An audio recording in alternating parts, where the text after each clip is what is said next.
नमस्कार, एस न्यूजमध्ये आपलं स्वागत। बातमीपत्राची सुरुवात करूया ठळक घडामोडींनी।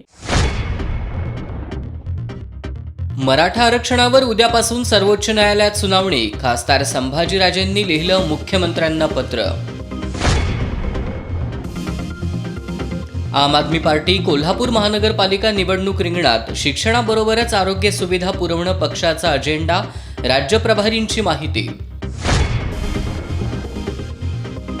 इचलकरंजीत शांतीनगर परिसरात गेल्या महिन्यात झालेल्या युवकाच्या खून प्रकरणाचा पोलिसांकडून छडा। शहापुरातील तिघांना अटक। मृत युवक मूळचा मुंबईचा असल्याचं निष्पन्न।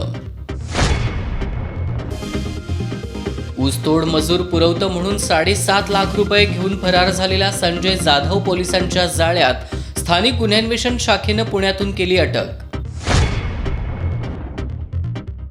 आणि गेल्या 24 तासात जिल्ह्यात 28 जण कोरोनामुक्त तर 15 नवे बाधित।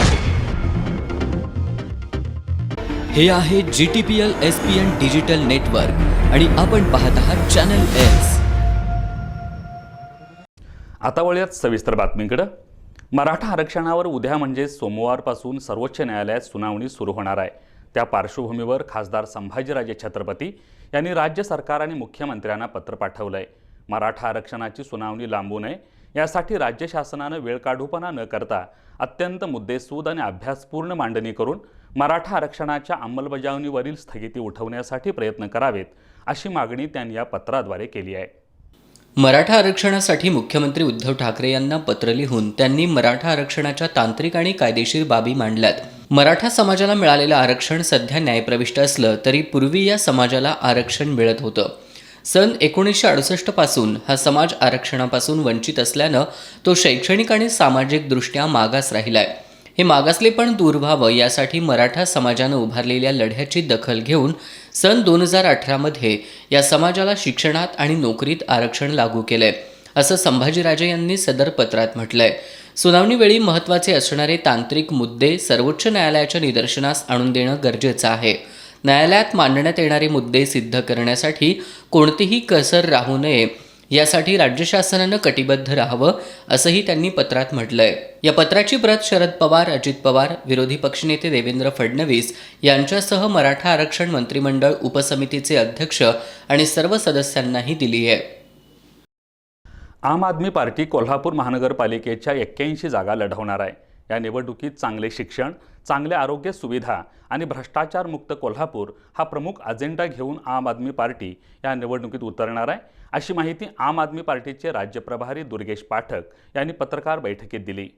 आम आदमी पार्टीचे राज्य प्रभारी दुर्गेश पाठक हे कोल्हापूर महानगरपालिकेच्या निवडणुकीच्या तयारीचा आढावा घेण्यासाठी आणि या निवडणुकीची रणनीती ठरवण्यासाठी कोल्हापुरात आले होते। यावेळी त्यांनी माध्यम प्रतिनिधींशी संवाद साधला। कोल्हापूर शहरातील सामान्यांचे प्रश्न सोडवण्यासाठी आम आदमी पार्टीकडून महानगरपालिका निवडणुकीची तयारी केली जात असल्याचं त्यांनी सांगितलं।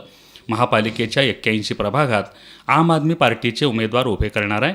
कोल्हापूर शहराच्या विकासासाठी आपचा अजेंडा तयार असल्याचंही त्यांनी सांगितलं। हमारी एक रणनीति रही है, आम आदमी पार्टी का एक विज़न रहा है कि जैसे दिल्ली के स्कूल ठीक किए कोल्हापुर के स्कूल ठीक करेंगे, जैसे दिल्ली के अस्पताल ठीक किए कोल्हापुर के अस्पताल ठीक करेंगे, जैसे दिल्ली में भ्रष्टाचार खत्म किया ऐसे कोल्हापुर के अंदर भ्रष्टाचार खत्म करेंगे, पार्किंग के ऊपर काम करेंगे। ये सारी की सारी चीज़ें हम लोग कोल्हापुर के अंदर करेंगे। अगर कोल्हापुर की जनता ने हमें विश्वास जताया, हमारे कैंडिडेट के ऊपर विश्वास जताया। आम आदमी पार्टीचे रंगा राचुरे यांनी महाराष्ट्रात पक्षाचा प्रभाव वाढत असल्याचं सांगितलं। महापालिका निवडणूक ताकदीनं लढवणार असून होय आम्ही करणारच या मोहिमेचा शुभारंभ करून घर टू घर प्रचार करण्याचा निर्धार त्यांनी व्यक्त केला। पत्रकार बैठकीला पश्चिम महाराष्ट्र अध्यक्ष संदीप देसाई, जिल्हाध्यक्ष निलेश रेडेकर, युवा अध्यक्ष उत्तम पाटील यांच्यासह आपचे पदाधिकारी उपस्थित होते। उन्हाचा तडाखा वाढत असल्यामुळे माध्यमिक शाळा आता 15 मार्चपासून सकाळच्या सत्रात सुरू होणार आहेत। याबाबतचे आदेशही माध्यमिक शिक्षणाधिकारी किरण लोहार यांनी दिलेत। सकाळी 7:30 ते 12 या वेळेत या शाळा भरणार आहेत। 2020-21 या शैक्षणिक वर्षातील जवळपास 8 महिने शाळा बंद राहिल्या। नोव्हेंबर महिन्यापासून शाळा काही प्रमाणात सुरळीत सुरू झाल्या। आता उन्हाचा तडाखा वाढत असल्यानं शाळा सकाळच्या सत्रात सुरू करण्याची मागणी काही शिक्षक संघटनांनी केली होती। त्यामुळे आता सकाळी 7:30 ते 12 या वेळेतच शाळा भरवण्यात येणार आहेत। 15 मार्चपासून या निर्णयाची अंमलबजावणी होणार आहे। कोरोना काळात शाळा बंद राहिल्या तरी शैक्षणिक वर्षाचा अभ्यासक्रम पूर्ण करावा, अन्यथा संबंधित शिक्षकावर प्रशासकीय कारवाई करण्याचा इशारा माध्यमिक शिक्षण अधिकारी किरण लोहार यांनी दिलाय. जिल्ह्यातील अनेक युवा शेतकरी पारंपरिक शेतीला फाटा देऊन नव्या पिकांमधून जादा उत्पन्न घेत आहेत. असाच प्रयोग पन्हाळा तालुक्यातील शहापूर इथल्या शेतकऱ्याने केलाय. पाहूया युवा शेतकऱ्याचा हा नवा प्रयोग.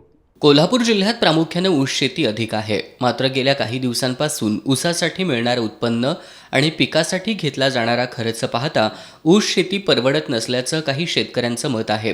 त्यामुळे अनेक शेतकरी आता दुसऱ्या पिकाकडे वळू लागलेत. शहापूर इथले हे जितेंद्र शेटे.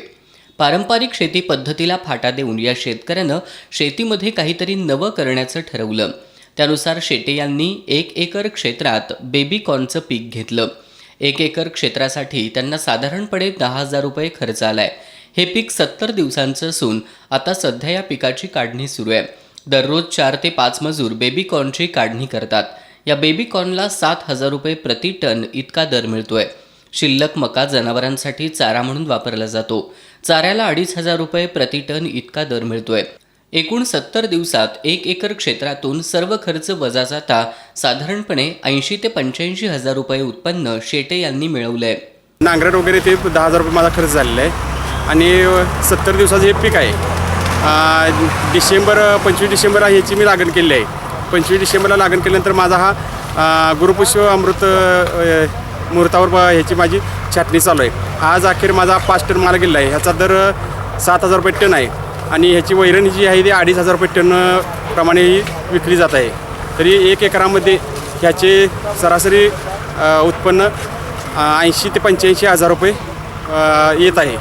खर्च ह्याचा 1 एकराचा 25,000 रुपये जाऊन तरी 70,000 रुपये आपल्याला निव्वळ नफा मिळत आहे. पिकवलेले बेबी कॉर्न परदेशात निर्यात केले जात असल्याचं शेटे यांनी सांगितलं. त्यांच्या या कामात त्यांच्या पत्नी आणि वडील यांची मदत मिळते. या पिकाला प्रमुख धोका आहे तो लष्कर अळीचा, पण त्यासाठी जर वेळीच नियोजन केलं तर हे पीक नक्की चांगला फायदा मिळवून देतं असं शेटे यांनी सांगितलं. नवनवीन पिकं, तंत्रज्ञानाचा वापर आणि कष्टाची तयारी ठेवल्यास शेतीतून चांगलं उत्पन्न मिळू शकतं हे या युवा शेतकऱ्यानं दाखवून दिलंय. इचलकरंजी शहर आणि परिसरात आज पहाटे ऐन उन्हाळ्यात धुक्याची चादर पसरली होती. गेल्या काही महिन्यांपासून वातावरणात प्रचंड बदल झालाय. किमान तापमानात वाढ झाल्यानं उन्हाचा चटका वाढतोय. शहरात सकाळी 9 पर्यंत धुकं पसरल्यानं हवेत गारवा निर्माण झाला होता. 9 नंतर मात्र उन्हाचा ताप वाढून उकाडा वाढला. मध्यवर्ती बस स्थानकाजवळ महाराष्ट्र राज्य परिवहन महामंडळाच्या बसची तोडफोड केल्याप्रकरणी शाहूपुरी पोलिसांनी एकनाथ हलगेकर याला ताब्यात घेतलं.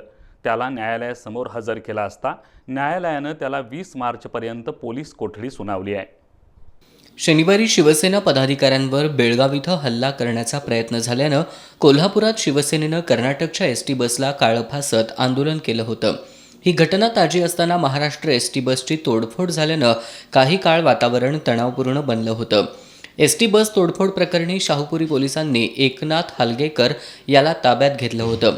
आज त्याला न्यायालयासमोर हजर केलं असता न्यायालयानं त्याला 20 मार्चपर्यंत पोलीस कोठडी सुनावली आहे.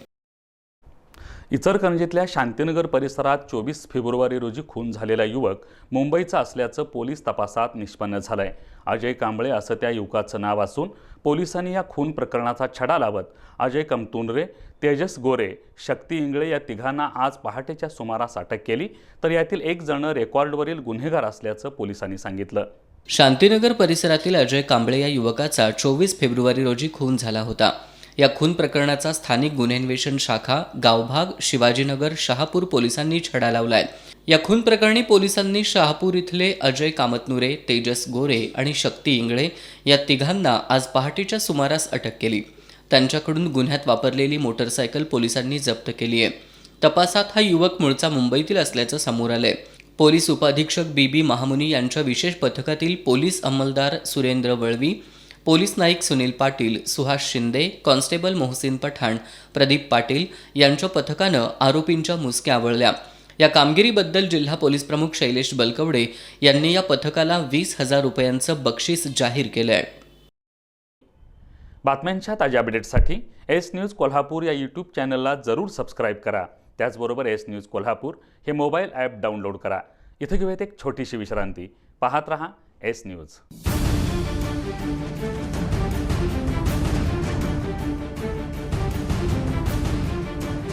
राजकारणाची खबरबात, समाजकारणाचा मागोवा, कला, क्रीडा, मनोरंजन, शेती, उद्योग, कुठं काय घडलंय बिघडलंय, बातमीला योग्य न्याय देणारा, कोल्हापूरचा बुलंद आवाज. एस न्यूज कोल्हापूर, सदैव तुमच्या सोबत.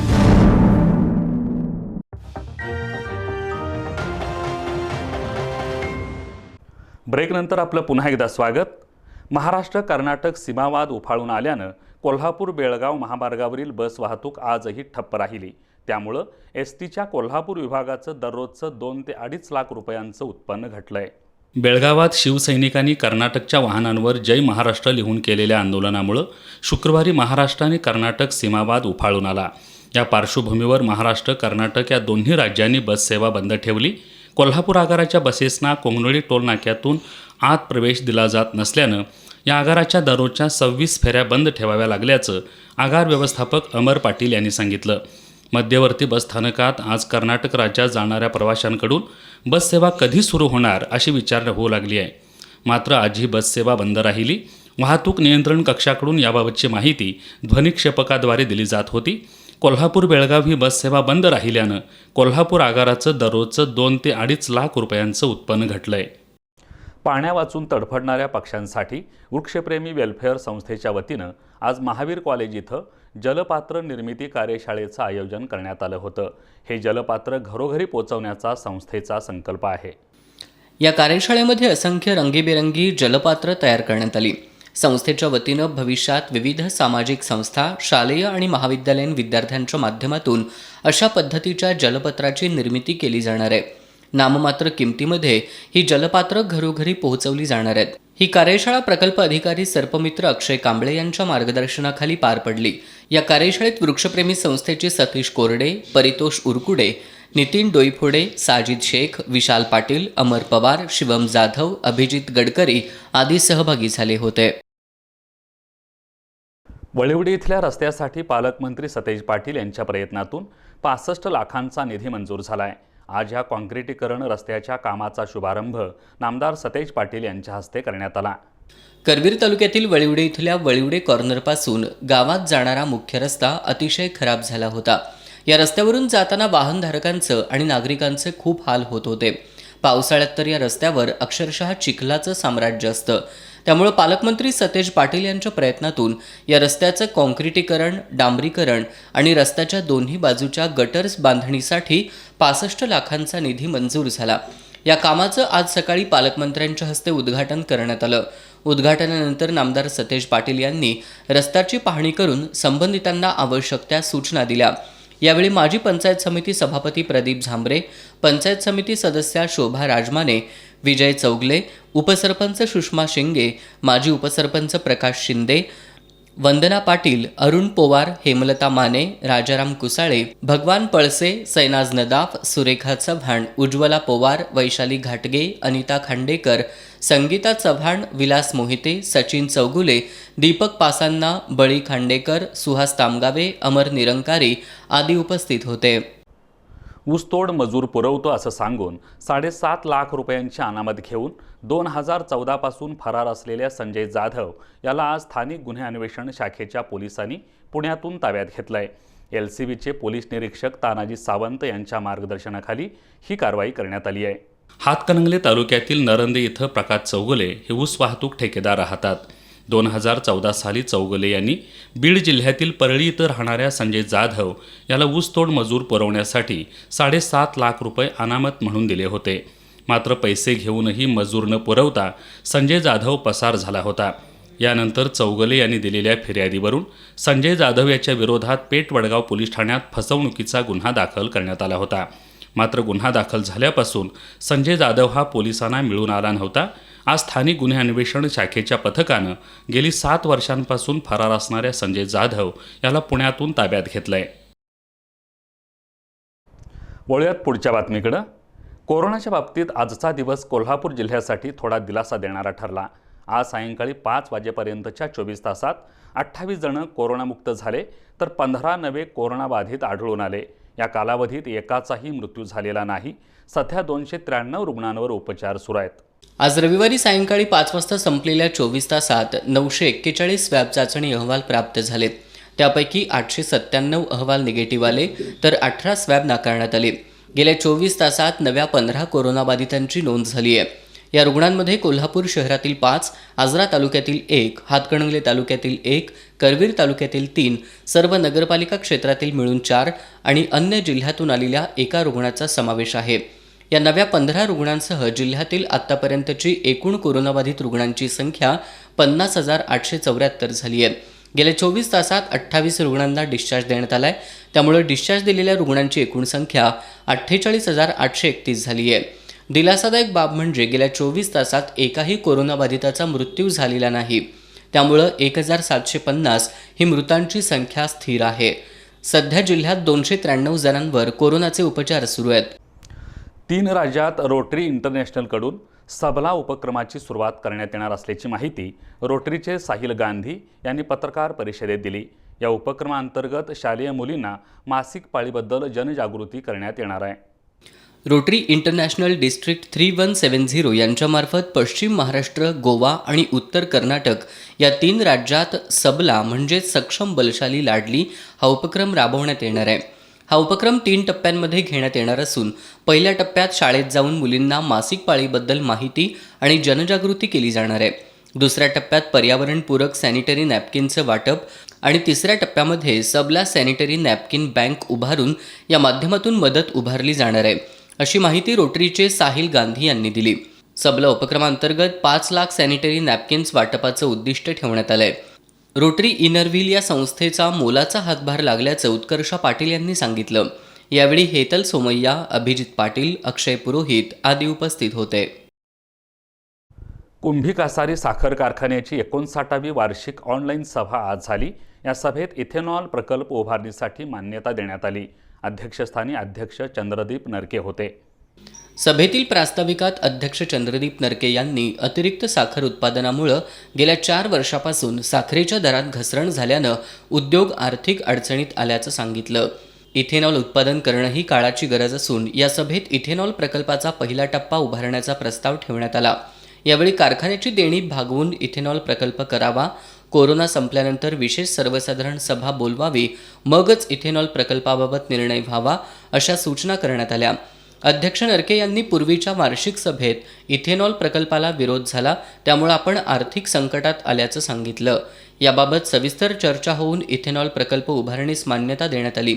यावेळी साखरेचा हमीभाव 36 रुपये करावा, प्रतिटन 500 रुपये ते 600 रुपये अनुदान द्यावं, बफर स्टॉकचं धोरण पूर्ववत ठेवावं, केंद्र शासनानं साखरेचे दुहेरी दर धोरण स्वीकारावं, 2020-21ची कृषी पंपांची वीज बिलं माफ करावीत, असे ठराव ऐनवेळचा विषय म्हणून संमत करण्यात आले. यावेळी उपाध्यक्ष निवास वातकर यांच्यासह सर्व संचालक सभासद ऑनलाईन सहभागी झाले होते. कोल्हापूर महानगरपालिकेच्या महास्वच्छता अभियानात 1 टन कचरा आणि प्लास्टिक गोळा करण्यात आला. उड्डाण पूल ते टेमलाईवाडी मेन रोड, रंकाळा टॉवर परिसर, संभाजीनगर पेट्रोल पंप ते क्रशर चौक आणि बजापराव माने तालीम परिसरात ही मोहीम राबवण्यात आली. आजच्या मोहिमेचा 98वा रविवार होता. महापालिका प्रशासक डॉक्टर कादंबरी बलकवडे यांच्या मार्गदर्शनाखाली ही मोहीम पार पडली. बातम्यांच्या ताज्या अपडेट्ससाठी एस न्यूज कोल्हापूर या यूट्यूब चॅनलला जरूर सबस्क्राईब करा. त्याचबरोबर एस न्यूज कोल्हापूर हे मोबाईल ॲप डाउनलोड करा. इथं घेऊयात एक छोटीशी विश्रांती. पाहत रहा एस न्यूज. हे आहे GTPL SPN डिजिटल नेटवर्क आणि आपण पाहत आहात चॅनल एस.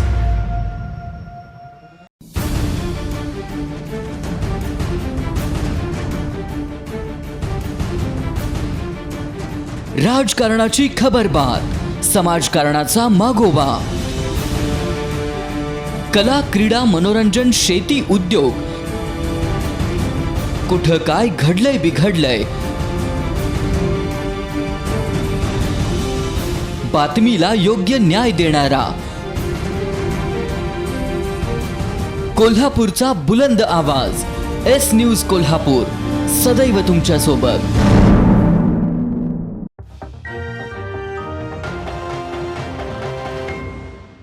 ब्रेकनंतर आपलं पुन्हा एकदा स्वागत.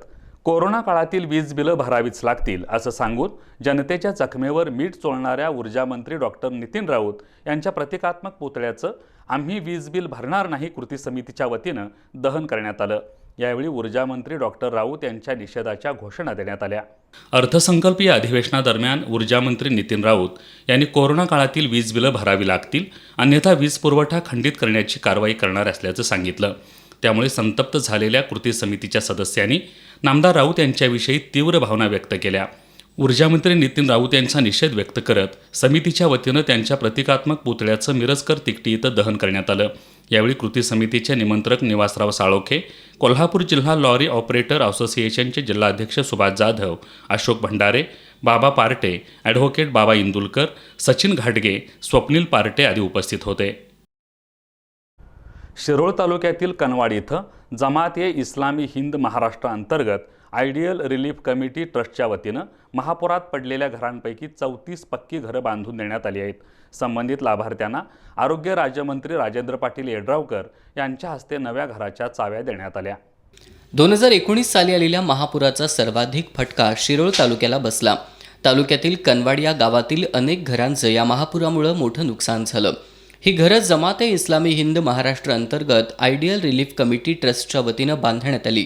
नव्या घरांच्या चाव्या आरोग्य राज्यमंत्री राजेंद्र पाटील यड्रावकर यांनी संबंधित लाभार्थ्यांना दिल्या.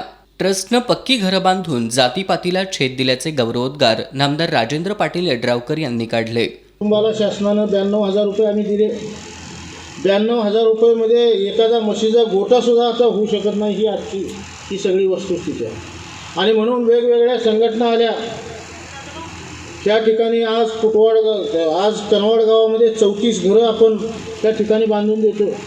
परवाच आपण फेडरल बँकेच्या वतीनं बसवाडला कार्यक्रम केला. बसवाडचा कार्यक्रम झाल्यानंतर आपण आता खिद्रापूरला जवळपास 74 घरं सलमान खानचा ट्रस्ट जो आहे त्याच्या माध्यमातून सुद्धा जवळपास 74 घरं की सामान्य माणसाला, ज्या गरीब माणसाची ताकद नाही अशा माणसाला कायमस्वरूपी त्याचं घर व्हावं. आणि मला खास करून ह्या ठिकाणी मनापासून या ठिकाणी आपलं अभिनंदन करायचं आहे.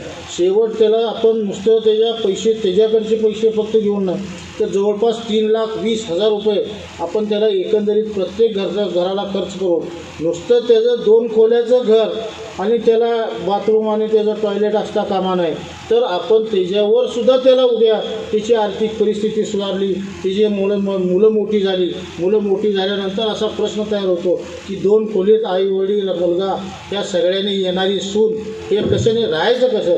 त्यासाठी म्हणून आपण 2 मजल्याचं एकंदरीत त्याचं स्ट्रक्चर आपण उभा करून दिलं. त्याबद्दल सुद्धा मनापासून मी आपलं त्या ठिकाणी अभिनंदन करतो. माणुसकीच्या भावनेतून आम्ही घरं बांधून दिली असून हे एक सामाजिक दायित्व असल्याचं जमात-ए-इस्लाम हिंदचे प्रदेशाध्यक्ष रिजवान नूर खान यांनी सांगितलं. अभी जमात-ए-इस्लामी हिंद महाराष्ट्र की ओर से हमने जो पूरग्रस्त लोगों के लिए 34 घर बनाए थे, उन 34 होम्स को अभी हमने उनके हवाले कर दिया. उसका उद्घाटन का कार्यक्रम हुआ जिसमें मंत्री महोदय और सीईओ महोदय भी थे. जिल्हा परिषदेचे मुख्य कार्यकारी अधिकारी संजय सिंह चव्हाण, सरपंच बाबासो रसगोंडा यांनी मनोगत व्यक्त केली. यावेळी सेक्रेटरी मोहम्मद जफर अन्सारी, शिरोळ गटविकास अधिकारी शंकर कवितके, नायब तहसीलदार PG पाटील, कादर मलबारी, अनवर पठाण, मुस्लिम बोर्डिंगचे संचालक सरफराज जमादार, नदीम सिद्दीकी, अशफाक पठाण, इस्माईल शेख यांच्यासह मान्यवर उपस्थित होते. महानगरपालिका निवडणुकीच्या तयारीचा आढावा घेण्यासाठी कोल्हापूर दौऱ्यावर आलेल्या आम आदमी पार्टीचे सहप्रभारी दुर्गेश पाठक यांचं दुचाकी रॅली काढून स्वागत करण्यात आलं. ही रॅली कावळा नाका दाभोळकर चौक मार्गे उद्यमनगर इथल्या पक्ष कार्यालयापर्यंत काढण्यात आली. दिल्लीत केलं ते आता कोल्हापूरच्या प्रत्येक गल्लीत करून दाखवणार असा विश्वास पाठक यांनी व्यक्त केला. यावेळी प्रदेशाध्यक्ष रंगा राचुरे, पश्चिम महाराष्ट्र अध्यक्ष संदीप देसाई, जिल्हाध्यक्ष निलेश रेडेकर, किशोर मंध्यान, धनंजय शिंदे, निलेश रेडेकर, उत्तम पाटील, संतोष घाटगे, सूरज सुर्वे, मोईन मोकाशी, सुनील मोरे, श्रेय हेगडे, वैशाली कदम, पौर्णिमा निंबाळकर यांच्यासह कार्यकर्ते उपस्थित होते. मिरजमधील धामणी इथल्या कार्यक्रमासाठी आलेल्या सामाजिक न्यायमंत्री रामदास आठवले यांचं आज दुपारी कोल्हापूर विमानतळावर RPIच्या कार्यकर्त्यांच्या वतीनं स्वागत करण्यात आलं. विठ्ठल पाटील शिक्षण प्रसारक मंडळाच्या वतीनं आयोजित राजमाता जिजाऊ आदर्श आई पुरस्कार वितरण कार्यक्रमाला ते हजेरी लावणार आहेत. नामदार आठवले यांचं कोल्हापूर विमानतळावर आगमन होताच हलगीच्या कडकडाटात कार्यकर्त्यांकडून स्वागत करण्यात आलं। यावेळी RPIचे उत्तम कांबळे, शहाजी कांबळे, मंगलराव माळगे, बाळासाहेब वाशीकर, दत्ता मिसाळ, अविनाश शिंदे आदी उपस्थित होते। लॉकडाऊन काळातील वीज बिल माफीसाठी मेळावा घेणार असल्याची माहिती पद्माराजे महिला संघटनेच्या अध्यक्षा सरिता पाटील यांनी पत्रकार बैठकीत दिली। वाढत्या महागाईमुळे सर्वसामान्य जनता मेटाकुटीला आली असून याविरोधातही आंदोलन करण्याचा इशारा त्यांनी दिला। यावेळी संघटनेच्या कार्याध्यक्षा स्मिता हराळे, मंगल आंबरे, उपाध्यक्षा गीता डाकवे, शर्मिला भोसले, सचिव आरती वाळके, सहसचिव गीता भोसले यांना निवडीची पत्र देण्यात आली। वीज जोडणी बंद करण्यासाठी गेलेल्या महावितरणच्या कर्मचाऱ्यास मारहाण करण्यात आली आहे। कागल तालुक्यातील बामणी इथं आज दुपारी ही घटना घडली। त्यांनी कागल पोलिसात याबाबत फिर्याद दिली असून पोलिसांनी सरकारी कामात अडथळा आणल्याबद्दल 4 जणांच्या विरोधात गुन्हा दाखल केला आहे। वीज वितरणकडून सध्या थकबाकी वसुलीची मोहीम राबवण्यात येते आहे। त्यानुसार वरिष्ठांच्या आदेशाने चव्हाण हे सिद्नेर्ली अंतर्गत येणाऱ्या पिंपरगाव, भंडूर, शंकरवाडी, बामणी अशा गावातील थकबाकीदार ग्राहकांच्या वीज खंडित करण्याच्या सूचना त्यांना वरिष्ठांनी दिल्या होत्या। त्यानुसार आज दुपारी ते बामणी इथं गेले होते। या ठिकाणी त्यांनी 6 ते 7 थकबाकीदारांची वीज खंडित केली। त्यानंतर थकीत वीज बिलासाठी जनार्दन कृष्णा मगदूम यांच्या घरी गेले। याबाबत मगदूम यांना विचारणा केल्यानंतर त्यांनी मी बिल भरणार नाही असं सांगितलं। त्यानंतर चव्हाण यांनी त्यांच्या घरातील वीज कनेक्शन तात्पुरता खंडित केला। संतापलेल्या मगदूम यांनी मोबाईलवरून मारुती पांडुरंग पाटील आणि सुभाष विष्णू पाटील यांना बोलावून घेतलं। दोघांनी मारहाण केल्याचं तसंच अन्य 3 ते 4 अनोळखी व्यक्ती अंगावर आल्याची फिर्याद चव्हाण यांनी कागल पोलिसात दिली। यावरून सुभाष विष्णू पाटील, मारुती पांडुरंग पाटील, जनार्दन कृष्णा मगदूम यांच्यासह अनोळखी 3 ते 4 जणांवर गुन्हा दाखल करण्यात आला आहे। बातमीपत्राच्या या भागात पुन्हा एक नजर आजच्या ठळक घडामोडींवर। मराठा आरक्षणावर उद्यापासून सर्वोच्च न्यायालयात सुनावणी। खासदार संभाजीराजेंनी लिहिलं मुख्यमंत्र्यांना पत्र। आम आदमी पार्टी कोल्हापूर महानगरपालिका निवडणूक रिंगणात। शिक्षणाबरोबरच आरोग्य सुविधा पुरवणं पक्षाचा अजेंडा। राज्य प्रभारींची माहिती। इचलकरंजीत शांतीनगर परिसरात गेल्या महिन्यात झालेल्या युवकाच्या खून प्रकरणाचा पोलिसांकडून छडा। शहापुरातील 3घांना अटक। मृत युवक मूळचा मुंबईचा असल्याचं निष्पन्न।